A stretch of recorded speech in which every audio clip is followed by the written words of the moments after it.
Hi folks, Danny here at PARTAY.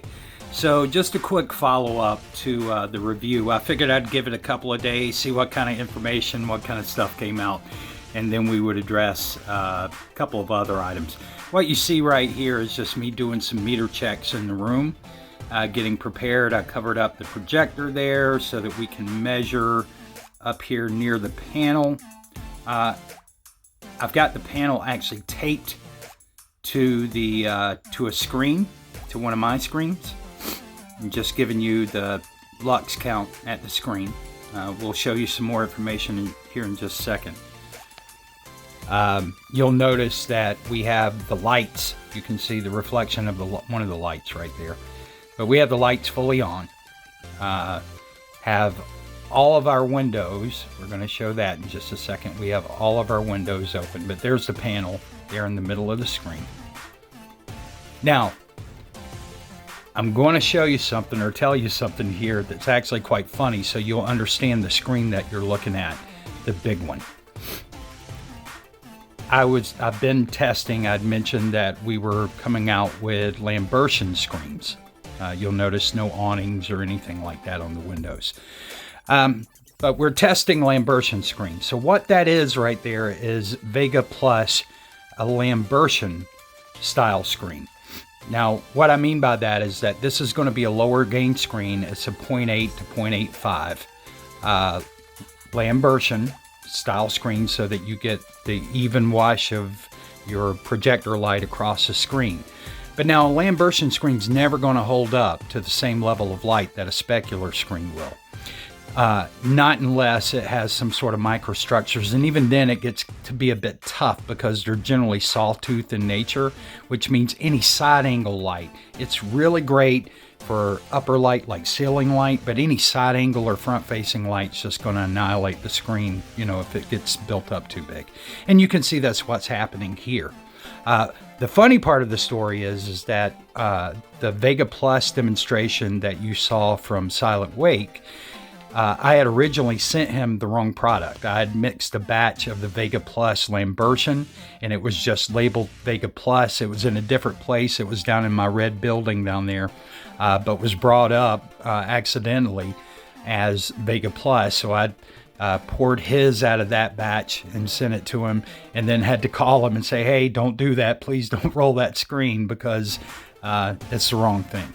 So this is Lambertian. Now you're seeing it in less light at this point. The other demonstrations were all with full light on. Here I just took down the window coverings so that the window light isn't coming in.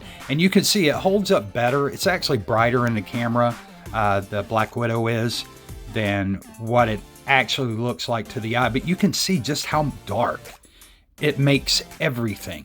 Okay, so if you get something with a black background, it looks okay compared to what it looks like normally. It doesn't look okay, but it looks okay compared to what it normally does.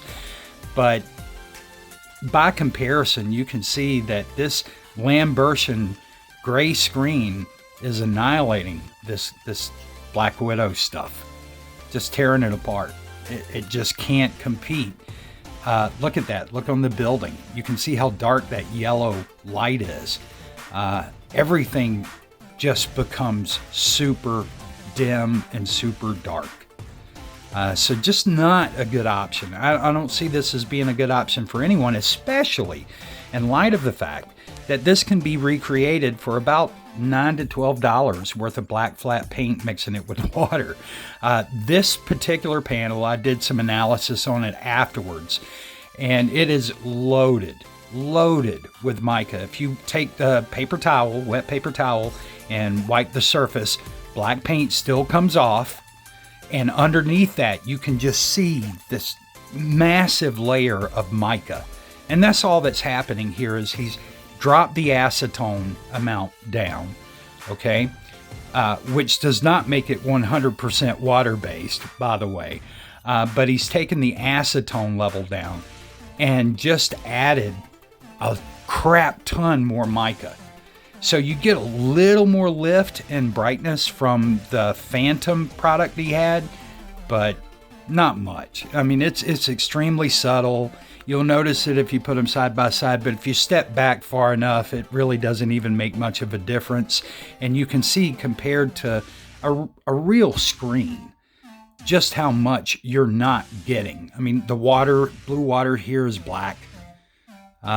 Everything's just, see, it's just completely annihilated. You can't even make out any of the brown from the boat. It's a mess. But, you know, it is what it is. But you saw the lux count. Now here, he was doing a video earlier where he went outside. He was showing people, he's trying to make it like it's a meter max out. You can see it went from 96 to 176. And then he finally found a place out in his driveway where he could get it to go over 200. Well, you see in my living room, we were at meter max out in the floor, both places. And then up next to the screens, that wasn't even the highest reading. The highest reading got up to about 470, but still, let's just say average 430 lux. And that's what you're getting. The gray screen still holding up better in 430 lux. Now, I put this rock in the wall thing in there because he's constantly saying that I've never done this. So here you go. That's the panel that my wife painted in the application video compared to the wall. So you can see there is a distinct difference between the two. The panel's much darker and much brighter than the wall. Now this morning he was making claims that I had emailed him. He was saying Crow and I both had emailed him. So I sent this to him. And it's just, you know, a quick, brief little statement there saying you can't ping people. One, you don't have the ability, but it's also a crime. And I just leave you with this. You know, he's trying to move towards a gunmetal. There you go. Do I need to even say anything? But on this, I do. Now in this video, he's actually trying to convince people to get rid of their nice ultra short throw projectors and any E-shift E-throw or ultra short throw projectors and buy the $60 NEC. Now I want you to look at this. Explain to me how you're going to fit that on a counter, right? If you've got a table, a countertop that you're going to be displaying this from to your ultra short throw screen. How is that going to fit on there? Because that's about 36 inches or more away from the wall. And that goes to show you he does not understand what he's talking about. You guys take care. We'll talk soon.